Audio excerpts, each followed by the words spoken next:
কুমড়া শাক রয়েছে।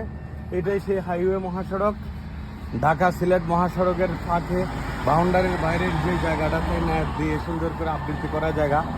অসংখ্য দৈনন্দিন আমরা আমাদের প্রয়োজন মেটানোর জন্য অনেকগুলা সবজি আমরা এখান থেকে নিয়ে থাকি এবং আমাদের চাহিদা পূরণ করছি। এখানে আমাদের যে কোনো পুলিশ সদস্য নিচ্ছে, আমাদের দর্শনার্থী, আমাদের স্যারের মেহমান, আমার মেহমান, যে কোনো জনপ্রতিনিধি অথবা যে কেউ যদি আসে, আমরা ওনাদেরকে উপহারস্বরূপ সুভেনির হিসাবে এখান থেকে একটা শাকের ডগা, একটা লাউ, কয়েকটা ক্ষেত করলা ইত্যাদি সব মিলিয়ে আমরা মোটামুটি আমাদের চাহিদাগুলো দৈনন্দিন পূরণ করে আসছি।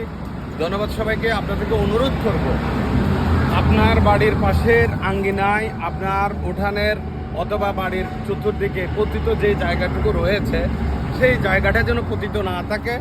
একটা বীজ লাগান, সেই বীজটা যেন একটা গাছে রূপান্তরিত হয়।